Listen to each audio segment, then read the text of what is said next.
¿Cómo les va? Una vez más nos encontramos para trabajar el primer tema en realidad propio del programa. Hoy vamos a ver la ley aplicable, el juez competente y el foro de atracción.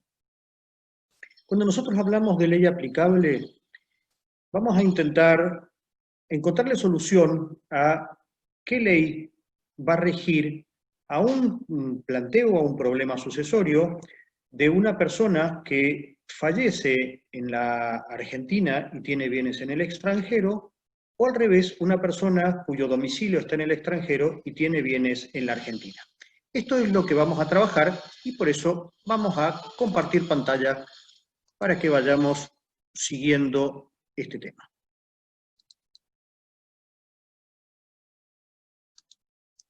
Bien. Ante la muerte de una persona, ¿qué es lo primero que tenemos que tener en claro?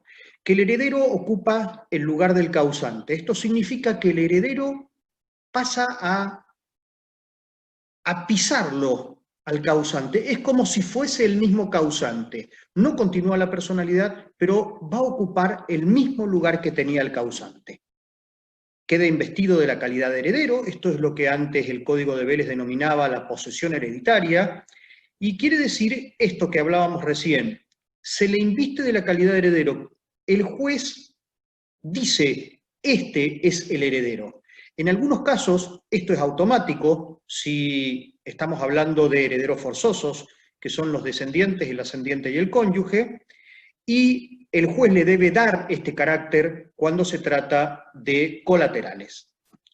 Otra de los hechos jurídicos importantes es que el heredero adquiere los bienes que eran de titularidad del causante, responde por las deudas y lo que a nosotros nos lleva a la práctica es debemos abrir un proceso sucesorio para lograr realmente esto.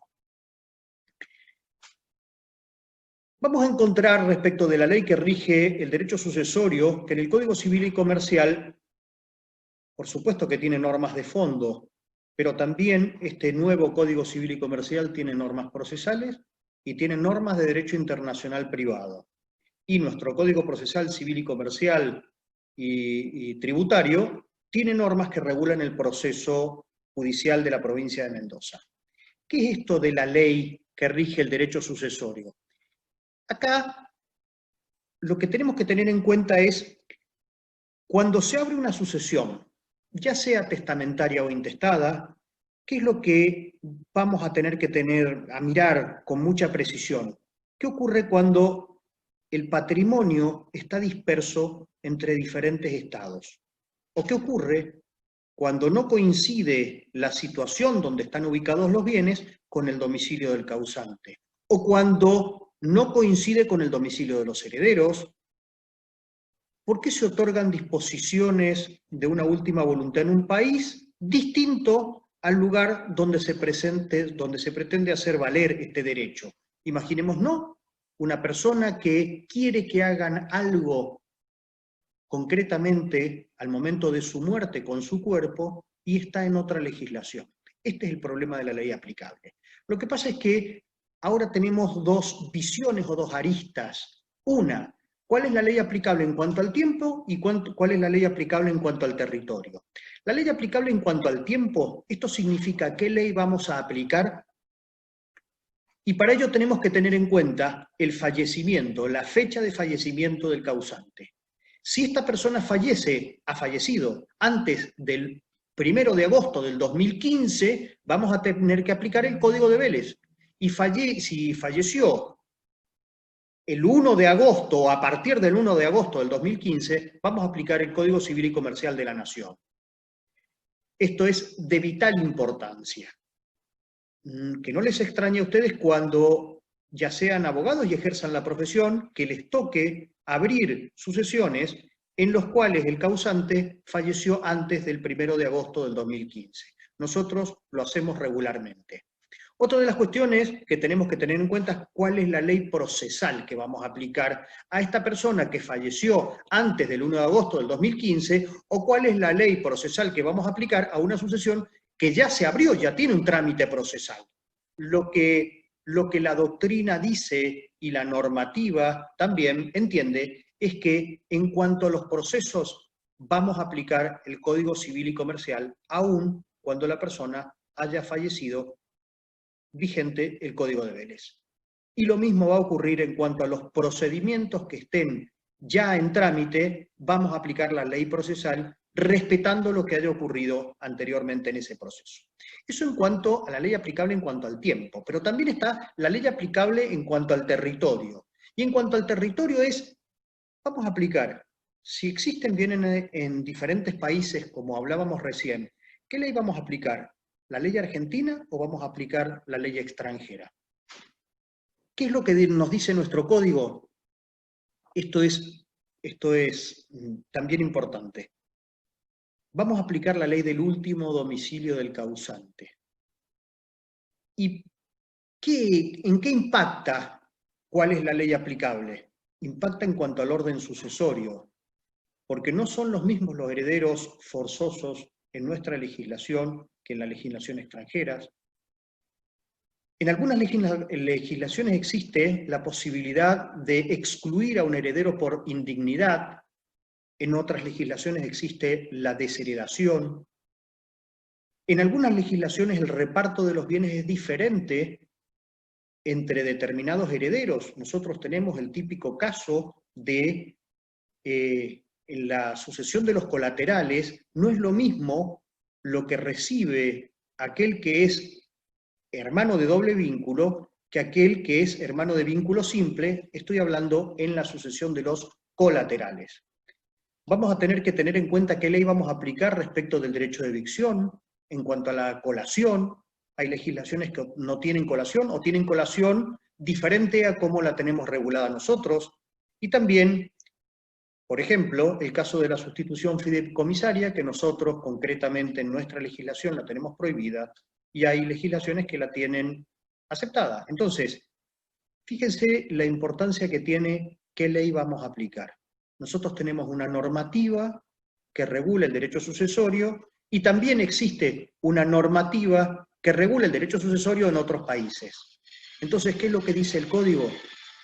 Vamos a aplicar la ley del último domicilio del causante. ¿Cuándo? Cuando se refiere a personas que vivan en la Argentina y su último domicilio sea el de Argentina. Y cuando personas vivan en el exterior y su último domicilio sea en el exterior, vamos a aplicar la ley extranjera, salvo que existan bienes en la Argentina, en cuyo caso aplicaremos la ley argentina respecto de los bienes inmuebles. Entonces, si el causante su último domicilio lo tuvo en nuestro país, el artículo 2336 dice este principio general que no lo podemos dejar de tener en cuenta. Vamos a aplicar la ley del último domicilio del causante. O sea, ante un solo juez, ante este juez del último domicilio, vamos a resolver el pago de las deudas y la distribución de los bienes. Y si el causante tuvo su último domicilio en el extranjero y ha dejado bienes en nuestro país, el principio general es el domicilio que tenía en el extranjero. Pero si estos bienes son inmuebles, vamos a tener que aplicar la ley argentina.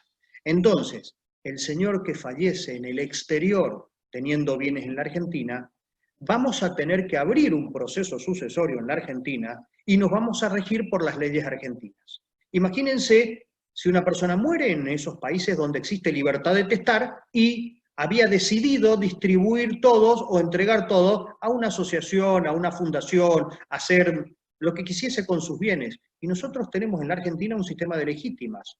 Entonces, ¿qué es lo que va a ocurrir?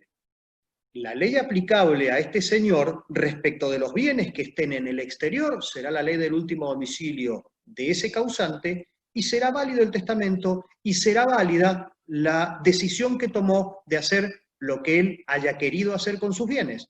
Pero respecto de los bienes que están en la Argentina, debemos respetar el sistema de legítimas. Entonces, esto es lo importante. ¿Y ante qué juez, si un señor muere en el extranjero teniendo bienes en la Argentina, ante qué juez se va a plantear este proceso sucesorio? Si hay bienes en diferentes provincias, tendremos la particularidad? Acá tenemos dos opciones. ¿Cuál juez va a ser el competente? ¿Donde existan los bienes más valiosos? ¿Donde exista mayor cantidad de bienes? No. En realidad, la doctrina y la jurisprudencia permite que se haga en cualquiera de las provincias donde existan bienes inmuebles, independientemente del valor que tengan. El código regula también un caso excepcional, pero no es una excepción al tema de cuál es el juez competente, o sea, qué juez va a entender en la apertura del proceso sucesorio, que es cuando hay un heredero único. Y en este caso, el Código Civil y Comercial hace una excepción, al igual que lo tenía el Código de Vélez. En realidad, no entendemos mucho que sigue existiendo esta excepción, pero está. ¿Y qué es lo que ocurre? Dice que si el causante deja solo un heredero, no se modifica el juez competente, sino que dicho inciso solo fija la jurisdicción del juez que entiende en las acciones personales que se dirijan contra el heredero único que hubiese aceptado la herencia. Acá es el caso de un señor que al momento de fallecer tiene domicilio, o sea, tiene un heredero único, y la disyuntiva es, ¿nos regimos por el principio general del último domicilio del causante? Pues acá está la excepción. La excepción es que los acreedores del causante tienen la posibilidad de elegir si la sucesión se va a abrir, ellos tienen la posibilidad de reclamar la apertura de la sucesión, si lo van a hacer en el último domicilio del causante o también, a opción de ellos, lo pueden hacer en el domicilio de este heredero único. En cuanto al fuero de atracción, el fuero de atracción, ustedes ya lo habrán visto en materia de derecho comercial, es la posibilidad en los procesos falenciales, en los concursos, quiebras, es que un mismo juez lleve todas las acciones que estén vinculadas al patrimonio de una persona, en este caso fallecida. Entonces, ¿qué dice en el fuero de atracción? En el artículo 2336, el segundo párrafo dice que el fuero de atracción, la idea es que se concentre ante un mismo juez todas las acciones que se sigan contra el patrimonio del causante, pues esto es conveniente, es bueno que un juez sepa qué es lo que ocurre con la totalidad del patrimonio que tenía esta persona a los fines de pagar correctamente a los acreedores, pagar lo que corresponde y que este juez tenga una visión macro del patrimonio del causante. ¿Qué acciones están alcanzadas por el fuero de atracción? Por ejemplo, el código hace una enumeración de determinadas acciones que caen dentro del fuero de atracción. Esta enunciación entendemos que es meramente enunciativa, no es taxativa. ¿Y qué quiere decir? Que el juez del sucesorio, por ejemplo, va a conocer lo referido a las acciones que tengan que ver con el planteo de nulidad del testamento, o las que hagan a discusiones respecto de la administración y liquidación de bienes, ejecución de disposiciones testamentarias, al mantenimiento de la indivisión. Piénsense en un momento cuando alguno de los herederos o el cónyuge quiere que no se dividan todos los bienes, sino que se mantenga en un estado de indivisión, tienen que planteárselo, por supuesto, ante el juez del sucesorio. Operaciones de partición, cualquier discusión que haya respecto de la partición, que las hijuelas no son justas, que las hijuelas no son equitativas, que no están bien determinados el carácter de los bienes, si son propios o gananciales, en la partición. Lo que tenga que ver con evicción o vicios ocultos, reforma o nulidad de la partición. Yo estaba, me dijeron que me tocaba algo determinado en mi hijuela y resulta que no era así, porque la finca no tenía pozo, y la finca sin pozo, que es la que me tocó, no tiene ningún valor sin ese pozo de agua. Entonces yo puedo plantear la nulidad de la partición, o planteo una nulidad de la partición por vicios de la voluntad, violencia ejercida para que yo acepte esto, entonces puedo plantear la nulidad de la partición. Las acciones personales de los acreedores antes de la división de la herencia.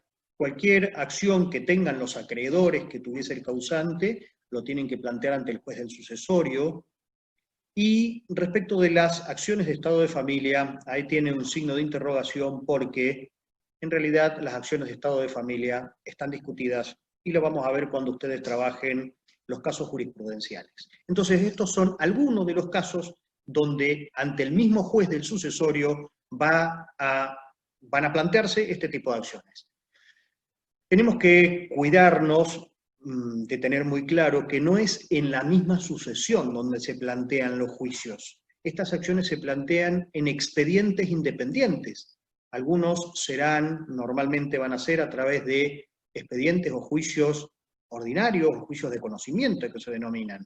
¿Sí? Entonces existe una carga probatoria, imagínense la nulidad del testamento, si había vicios de la voluntad al momento de celebrar, si había captación de voluntad al momento de celebrar, y necesitamos, por supuesto, una acción ordinaria, ni qué hablar de una acción de colación, o una acción de reducción, o una acción de nulidad de la partición. Entonces estas acciones se van a tramitar ante el mismo juez de la sucesión, pero en expedientes totalmente independientes al proceso sucesorio propiamente dicho. Son acciones individuales, pero ante el mismo juez. Entonces el juez va a conocer, antes de resolver algo propio del proceso sucesorio, va a resolver o a tener muy en claro qué es lo que va a ocurrir con ese otro expediente que se tramitó de una forma paralela.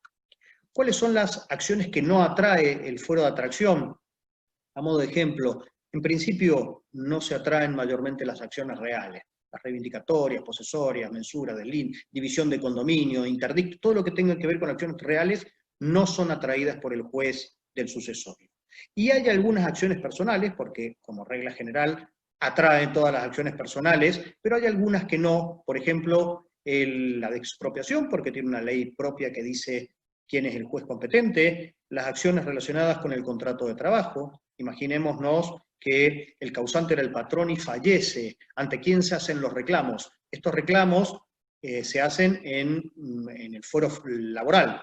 Lo que pasa es que una vez dictada la sentencia, sí, ¿dónde voy a ejecutar esta sentencia? La voy a ejecutar en el juez del domicilio del causante, donde se tramita el proceso sucesorio, porque ese juez tiene que tener claro cuáles son los acreedores y cómo va a ser para pagarle a este empleado, en este caso particular, por ejemplo, a través de una acción vinculada al derecho laboral.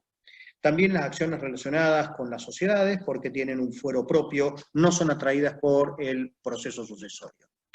Entonces, en síntesis, lo más importante acá tenemos que ver cuál va a ser la ley aplicable, recordar, en cuanto al tiempo, si vamos a aplicar el Código de Vélez o vamos a aplicar el Código Civil y Comercial de la Nación. En cuanto a cuál va a ser la ley aplicable si estamos ante una sucesión testamentaria o intestada de las que se llaman sucesiones internacionales. Por esto que hablábamos, porque los bienes están en otro país, porque las disposiciones fueron de otro país, porque los herederos estaban en otro país. Cualquiera de estos planteos tiene que ver con la ley aplicable, que no es lo mismo que el juez competente. El juez competente ocurre cuando una persona que, como regla general, decimos que tenemos el último domicilio del causante, y por ejemplo, en nuestro país, ¿cuál es el juez competente? Si existen bienes en distintas provincias, el del último domicilio del causante. ¿Cuál es el juez competente para abrir ese proceso sucesorio de un señor que falleció en el extranjero, cuyo último domicilio era en el extranjero, pero tenemos que abrir la sucesión en la Argentina? ¿Cuál es el juez competente? Entonces ahí sí, si hay bienes en distintos lugares, tendremos la posibilidad de abrirlo en cualquiera de ellos. También vamos a hablar de juez competente. ¿Ante qué juez? Imaginémonos, ¿cuál es el juez competente? Hay un proceso que es un proceso sucesorio, que es intestado, y hay otro proceso sucesorio que se abre en otro lado, ante otro juez civil, dentro de la misma circunscripción, en la provincia de Mendoza, pero se abre un proceso testamentario. Y en principio el juez acumulante, el juez competente, va a ser el juez del sucesorio testamentario, porque la sucesión testamentaria atrae a la sucesión intestada. ¿O cuál va a ser el juez competente cuando se abrieron dos sucesiones de un mismo causante en diferentes juzgados? El juez competente va a ser, en principio, el que esté más avanzado. Eso hace a la competencia del tribunal. Y el fuero de atracción, no olvidemos, es este juez del sucesorio va a atraer, en principio, todas las acciones personales, salvo excepciones, algunas acciones reales, pero también en principio las acciones reales, como regla general, no son atraídas. Y no olvidemos el caso excepcional de la posibilidad que van a tener los acreedores del causante cuando exista un heredero único, de optar el acreedor por abrir el proceso sucesorio, porque no lo abre este heredero único, ante el juez de este único heredero o el del último domicilio del causante. Nos vemos la próxima clase. Buenas tardes.